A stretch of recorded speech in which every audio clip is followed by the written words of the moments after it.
답은 이미 정해져 있으니 너는 대답만 해라고 하는 답정너. 아닌데. 답은 정치인데 너만 몰라. 이건데.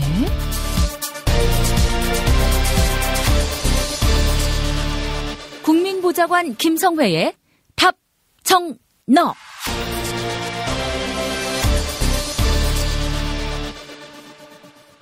더불어민주당 손혜원 의원실 김성회 보좌관 만나겠습니다. 김 보좌관님. 네, 안녕하세요. 예.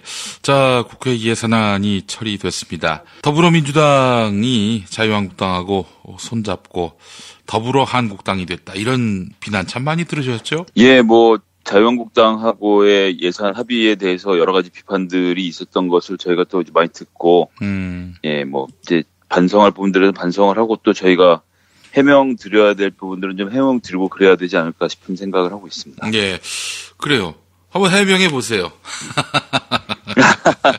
일단 국회 예산안 처리와 관련돼서 3당 원내대표가 합의했던 기본은, 기본에는 예산안을 원래 기간 내에 처리를 하고, 그리고 이제 야당 쪽에서 얘기했던 국정조사, 그게 박원순 시장과 관련돼서였죠. 그래서 거기서 이제 정의당 안까지 받아서 공기업 관련돼서 일자리와 관련된 혹시 이제 취업비리나 혹은 가족들 간의 상속 이런 것들이 있는지를 살펴보는 것을 국정조사를 하는 것을 합의하면서 예산안 통과시키기로 결정이 났던 겁니다.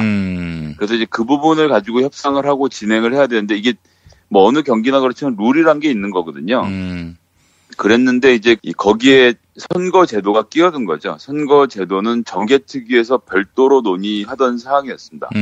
논의하던 사항이었는데 지금 이제 돌이켜보시면 그 논의대가 진전되던 중에 문희상 국회의장의 그 의장 공간에서 5당 당대표들이 함께 저녁 먹으면서 이런저런 이야기를 하던 도중에 이해찬 대표가 그런 취지로 이야기를 하죠.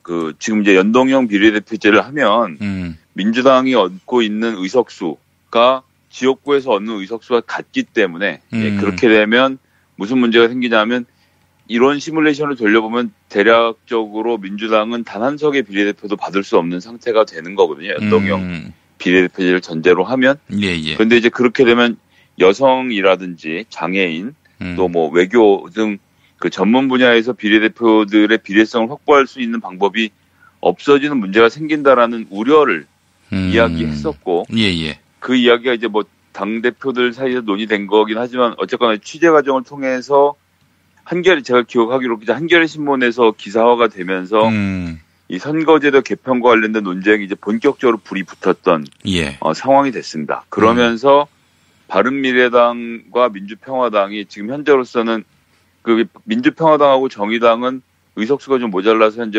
원내교섭단체에 못 들어와 있고 바른미래당은 들어와 있지만 두 당 현재 이제 정당 지지율 낮긴 합니다. 어쨌거나 정당 지지율이 존재를 하고 지역에서 1등만 가리는 이 소선거구제 하에 지역 선거에서는 사실상 다음 총선에서 설 곳이 없는 상태로 지금 되어 있는 거 아닙니까?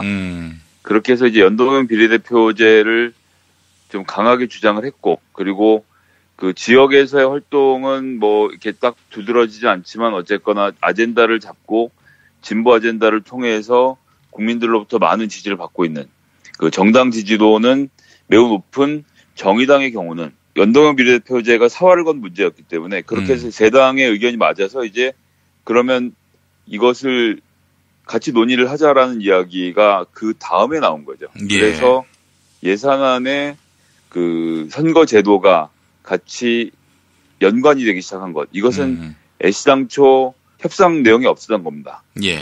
그렇기 때문에 이제 중간에 끼어들었고 그 내용이 이제 본말이 전도가 되면서 선거제도 개혁을 하지 않은 상태, 선거제도를 합의하지 않은 상태에서 예산안을 통과시킬 수 없다라는 바른미래당의 그 원칙 파기. 그리고 거기에 이제 민주평화당하고 정의당이 동조를 하면서 예산 전국이 갑자기 선거제도 개혁 전국으로 넘어가게 되면서 좀 문제가 생겼던 거죠. 그래서 연동형 비례대표제, 그 다음에 또 이제 권역별 비례대표제가 다르다는 이야기 이제 좀 많이 들으셨을 거라서 제가 그래서 더 설명드릴 필요가 있는지 모르겠는데 김 PD님 생각하시면 좀 더 말씀드릴 수도 있고요. 여하튼 그런 상태에서 그것으로 주제가 넘어가고 예산안 자체는 사실 바른미래당하고 자유한국당하고 더불어민주당이 거의 합의를 해가고 있는 상태였기 때문에 여당 입장에서는 욕을 먹더라도 일은 해야 되는 것도 일을 해야 되는 측면이 있거든요. 예, 그래서 그런 상황을 좀 양쪽으로 보면서 어쨌거나 예산안을 통과시키고 자유한국당 합의가 돼서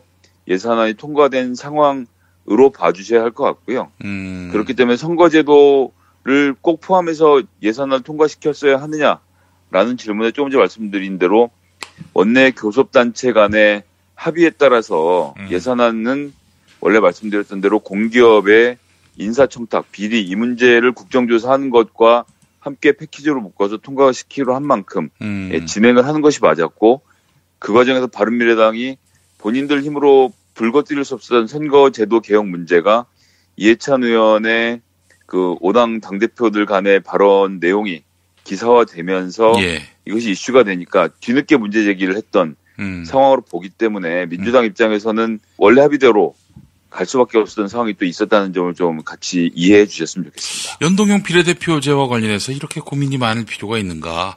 문재인 대통령 대선 공약인데 이렇게 이야기하는 분들도 많습니다. 그 이제 권역별 비례대표제랑 좀 다르게 봐주셔야 되는데 저도 뭐 이제 최고위원 선거를 치르러 다니면서 전국 상황을 많이 보고 했는데 사실 특히 영남 지역 지금은 조금 사정이 나아졌습니다만 경북은 지금 말할 것도 없고요. 대구도 그렇고 울산, 부산 이런 데서 사실 그 민주당 출신의 국회의원이 탄생하기 정말 어려운 구조거든요. 예. 그러다 보니까 정말 거기에서 20년, 30년씩 헌신하시는 분들이 아직도 한 번도 국회의원이 돼보지 못한 채, 뭐 국회의원이 꼭 되고 안 되고를 떠나서 여하튼 지역에서 지역 활동을 열심히 한 정치 세력으로 자리 잡는데 여러 가지 어려움이 있었고 노무현 대통령 때부터의 유지기도 하고 이 동진이라고 하죠. 영남 지역에서 민주당의 세를 굳히고 넓히는 것이 되게 필요한 상황이었고 그런 상황에서 나왔던 것이 이제 권역별 비례대표제입니다. 그래서 권역별로 연동을 해서 전국을 5개 권역으로 나누고 그 안에서의 지지율대로 하면 만약 예를 들어서 특히 뭐 경남 경북 지역 같은 경우는 우리가 표를 많이 얻긴 하지만 당선권에 못 이뤘을 경우에 비례대표로도 순번을 정해놓고 다만 몇 명이라도 거기서 국회의원 제도를 만드는 것. 이것은 이제 거꾸로 얘기하면 자유한국당은 호남에 들어올 수 있는 광주와 전남 지역에 들어올 수 있는 교두보가 생기는 것이기도 하거든요. 그러면 국민들이 무조건 어느 당이라고 배제하는 것이 아니라 민주당 국회의원들이 대구, 경북에서도 열심히 활동을 하고 뭐 지금 김영건 의원이 그런 모습을 보여주고 있는 것이고 김부겸 장관, 김부겸 의원도 마찬가지인 건데 민주당도 잘하네 이런 생각이 들어서 대구, 경북 지역에 민주당이 뿌리를 내리게 한 것. 이거는 거꾸로도 마찬가지인 겁니다. 뭐 민정당 시절에 이제 저는 이제 학살 주범당이라고 불렀었는데 이 민정당 전두환의 세력들이 광주 전남 지역에 들어가는 건 불가능하겠지만 이제 뭐 세대가 하나 지나갔고 자유한국당의 경우에도 호남 지역의 보수 세력을 대변할 목소리들이 필요하기 때문에 본인들의 역할이 있을 수 있거든요. 그렇게 해서 호남 지역의 교두보를 확보하고 지역색을 옅게 만들면서 이념별로 정당이 갈라지도록 만드는 기폭제로서 권역별 비례대표제를 민주당이 주장했던 거죠. 그런 부분들이 통과되길 바랬던 것이고 선거 기간은 뭐 이러나 저러나 어쨌든 득표수에 연동해서 비례대표를 하자는 얘기 아니냐라고 해서 이제 언론들이 연동형 비례대표제로 정리를 한 부분은 있지만 두 가지는 좀 다르게 볼 상황이라고 저는 생각을 하고요. 그리고 연동형 비례대표제로 갈 경우에는 사실은 이것보다 더 먼저 되어야 하는 논의가 의원 정수의 확대거든요. 그리고 제가 김영민 브리핑에서도 몇 차례에 걸쳐서 왜 의원 정수가 확대되어야 하는지에 대해서 설명드리고 말씀드렸던 적이 있는데 그거를 말씀을 드리고 나서 제가 이제 그 팟빵에 특히 팟빵 게시판에 댓글은 가서 좀 열심히 읽어보는 편인데 뭐 평소에 잘 못해서 욕을 많이 먹긴 합니다만 그 특히나 의원 정수와 관련된 이야기들을 올리면 뭐 청취자분들께서 굉장히 불쾌하시더라고요. 뭐 저 밥벌어지들 무슨 정수 증원이냐 뭐 이런 말씀들을 많이 하셔서 김용민 브리핑 청취자분들도 이렇게 생각하시는 구나라는 것을 좀 많이 느꼈고 제가 반성을 참 많이 했는데요. 여하튼 의원 정수가 늘어나지 않은 상태에서는 지금 연동형 비례대표제를 하려면 대략 2대1의 구조는 만들어야 돼서 지역구를 200으로 줄이고 비례대표를 100명으로 늘려야 하는 상황이 되거든요. 이런 무슨 문제가 되냐면 지금 250명 있는 상황에서도 이 농촌 지역은 숫자가 적고 도시 지역은 숫자가 많아서 지금 3대1로 차이가 나는 지경이 되는 거 아닙니까? 이렇게 되면 200명에 맞추려면 그 호남이나 뭐 특히나 호남 지역이 제일 강하겠습니다만 엄청나게 넓은 서울 면적의 몇 배가 되는 면적에 한 명의 국회의원밖에 가질 수 없는 상황이 만들어집니다. 그 인구 밀도가 낮은 지역, 특히 농촌 지역 같은 경우는 그렇게 묶여서 대표할 수 있는 의원 숫자가 너무 줄어들기 때문에 그런 것도 문제고 또 50명 가까운 현역 의원들의 지역구를 없앤다는 것이 그 현실적으로 굉장히 어려운 일이거든요. 예. 그리고 그것이 맞지도 않고 뭐 제가 여러 차례 말씀드렸으니까 더 말씀을 안 드리겠습니다만 일본, 미국 정도를 제외하면 전 세계에서 우리나라가 가장 국회의원 숫자가 적은 나라거든요. 덴마크 기준으로 하면 900명까지 늘어나야 숫자가 맞는데 제가 정원을 늘리자는 얘기는 아니고 뭐 그 화가 좀 나시겠지만 잠깐 들어보시면 정원이 늘어나면 국회의원 개개인의 힘은 약해집니다. 예, 당연하죠. 국회의원 숫자가 그렇게 늘어나면 보좌관의 숫자도 줄어들 것이고요. 월급도 줄어들 것이고 각각의 국회의원이 갖고 있는 힘은 약해지지만 국회 전체가 가지는 힘은 강해질 것이거든요. 이제 그래서 그런 얘기를 계속 드리는 건데 여하튼 간에 그렇기 때문에 지금 현재로서 가능한 제도는 250의 지역구의원을 놔둔 상태에서 비례대표를 늘려서 360명까지 정원을 확대하는 것 혹은 330명 안도 있습니다. 330명으로 늘리고 보좌진 중에서 4급 하나, 8급 하나를 없애면 그렇게 하면 330명의 국회의원을 현재 있는 예산으로 그대로 운영할 수 있다라는 그런 연구 결과도 있거든요. 여하튼 360명으로 늘려도 마찬가지로 월급은 현재 있는 것을 n분의 1로 나누고 그다음에 보좌진의 숫자도 조정을 해서 보좌진의 숫자를 총원은 그대로 놔둔 상태로 360명에게 퍼뜨리면 예산을 늘리지 않은 상태에서 그러니까 국회 자체 예산, 국정원 예산보다도 적은 3천억 원의 예산은 손대지 않은 상태에서 정부 예산을 감시할 60명의 요원들을 더 확보하는 결과를 갖고 오게 되는 거죠. 그렇게 해서 정원을 확대한 것이 먼저인데 이런 것들이 논의가 지금 다 엉켜버린 거예요. 그래서 지금 이런 상태에서 300명 정원을 그대로 두고 연동형 비례대표제를 만드는 것은 현실적으로는 쉽지 않은 부분이 있습니다. 그렇기 때문에 개헌을 포함해서 의원들의 숫자 이런 문제가 좀 공격적으로 논의가 되고 그런 과정에서 선거제도를 어떻게 바꿀 것인지에 대한 논의가 이어져야 한다는 생각이고 정개특위에서 그것 관련된 이야기들이 앞으로 이어졌으면 하는 바람을 여전히 갖고 있습니다. 그래서 이것은 그 뭐 민주당이 자유한국당이랑 야합해서 선거제도를 자체를 파탄내려고 했던 의도로 읽어주시면 안 되고요. 예, 그리고 문재인 대통령 역시도 뭐 공약을 파기하는 부분이 아닙니다. 민주당은 처음부터 호남과 영남 지역에서 양당 간의 교류, 뭐 그것이 뭐 소수 정당을 포함해서입니다.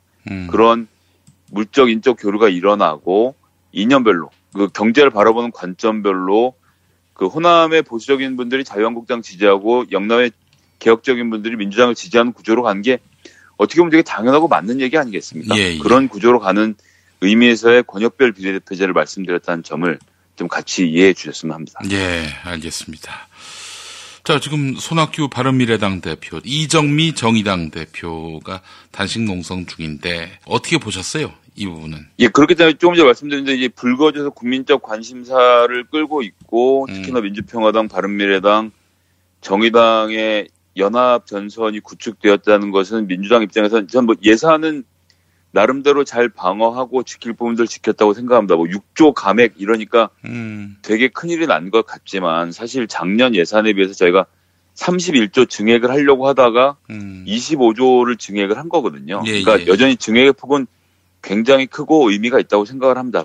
다만 깎인 부분이 있는 것이고 깎인 부분들도 사실 뭐 여러 가지 기사정들 저희가 다 말씀드리긴 그렇습니다만 김성태 원내대표가 원내대표 임기를 2, 3일 남겨놓은 입장에서 본인 임기 때 마무리를 지어야 하는 그런 압박이 있었어요. 그래서 본인 지역구에서 좀 얼마 챙겨간 거 뭐 이런 사소한 부분들이 있지만 민주당 입장에서는 일자리 예산하고 남북 경협 예산을 거의 타격 없이 그대로 지켜냈거든요. 그래서 내년에 기본적으로 우리가 해야 하는 일자리 확보를 통한 이 소득주도 성장 그리고 남북관계 개선을 통한 또 남북 경협 그리고 남북의 미래를 개척하는 일에서의 예산은 그대로 잘 지켰기 때문에 전 거기에 점수를 주고 싶고 대신 이제 문제는 국회 선진화법이 있어서 어쨌거나 자유한국당이 합의를 하지 않으면 법 통과가 어려운 것이 있습니다만 어쨌든 민주평화당, 정의당 그리고 뭐 경우에 따른 바른미래당까지 포함하는 개혁 입법 연대가 많이 흔들리고 무너졌다는 것이 좀 뼈 아프죠. 그렇기 때문에 저는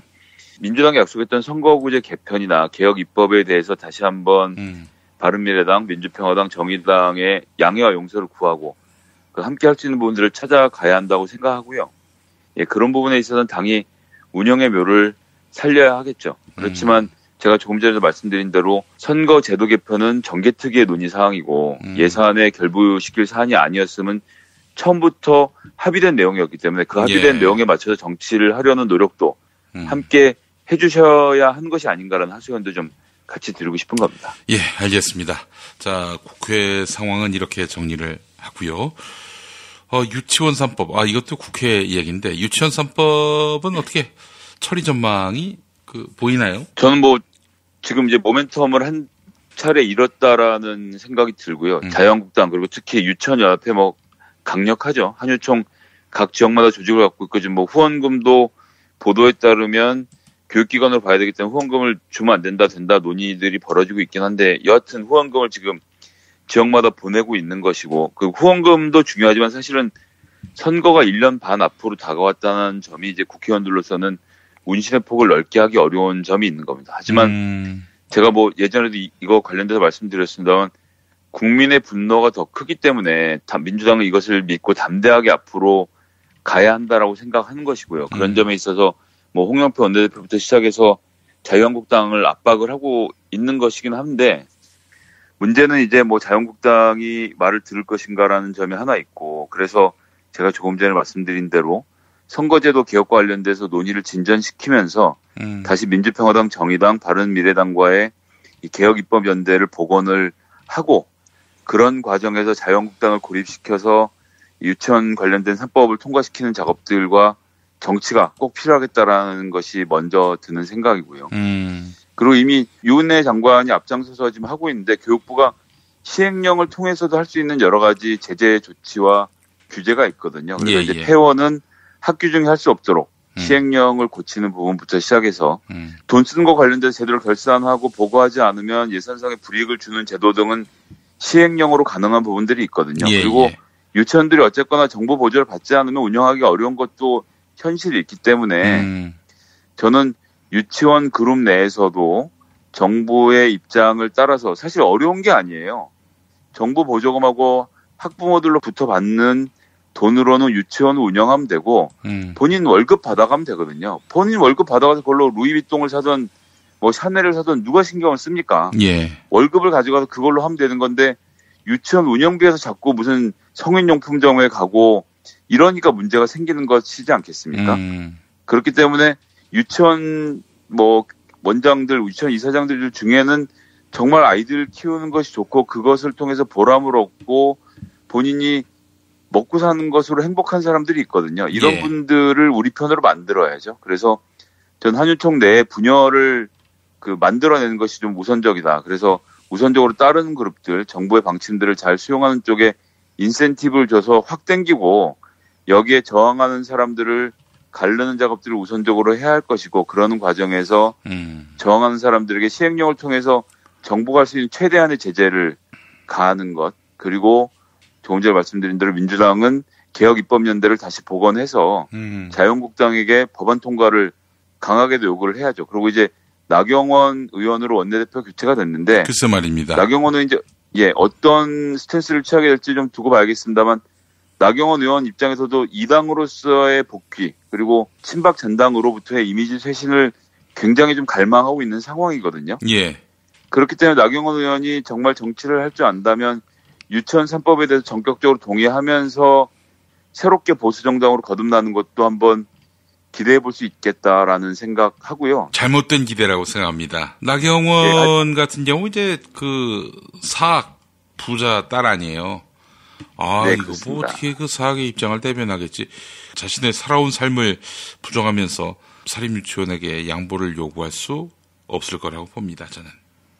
김 PD님은 그러시지만 이 정치권의 입장에서는 나경원 의원이 정말 잘해줄 것이다라고 기대를 먼저 하는 그 멘트를 날리고 그 다음에 그 기대에 못 미치면 욕을 할 때 더 많이 찰지게 욕을 할 수 있기 때문에 제 입장에서는 일단은 뭐 시작이니까 한번 기대는 해본다 이런 말씀이신 것 같습니다. 예, 그렇죠. 기대를 한다라고 말을 잔뜩 해놓고 기대에 못 미치면 더 세게 욕을 해야 되겠지만 여하튼 나경원 원내대표가 지금 이 상황에서 자유한국당을 구해낼 수 있는 길은 우리도 알고 봤더니 이성적인 사람이다라는 메시지를 전해주는 것이거든요. 그런 것이 가능하지 않다라는 것이 김용민 PD님의 생각이고 저도 뭐 방송이 아니라면 그렇게 말씀드리겠습니다만, 예. 고로 이것은 방송인 관계로 나경원 원내대표에게 큰 기대를 하면서 또 한번 해보겠다는 말씀을 좀 드릴 수밖에 없는 상황을 이해해 주시기 바랍니다. 참 이상한 게 말이죠. 김성태, 나경원 모두 뉴스공장 고정 출연자인데 여기 뉴스공장 고정 출연하면 이렇게 자유한국당 원내대표가 되네요. 예, 그 한 팟캐스트의 선고안일 수도 있고요. 그것을 통해서 유명해지는 사람들이 나오는 거기도 할 텐데 어떻게 그런 사람들 이렇게 섭외를 하는지 시청률하고도 목매고 있는 정책은 아닌지 좀 한편으로는 좀 불쾌하기도 합니다. 예. 저희는 한 번도 전 한 번도 안 들어봐서 내용은 잘 모릅니다만 제가 한 번도 나경원 씨를 초대한 적도 없고 뭐 나오라고 한들 나오겠어요. 여기는 청정지대입니다. 청정지대. 김대님 잘하고 계시는 거죠. 아무런 불편함 없이 방송을 들을 수 있지 않습니까? 그렇죠. 매우 중요한 일이죠. 또 뭐 그러면서 또 나오는 분들이 뭐 편향도 있습니까? 객관적인 입장에서 논리적으로 말씀해 주시니까요. 알겠습니다. 김성회 보좌관님 오늘 말씀 잘 들었습니다. 네, 감사합니다. 네, 12월 12일 김용민 브리핑 모두 마치겠습니다. 내일 이 시간 다시 옵니다.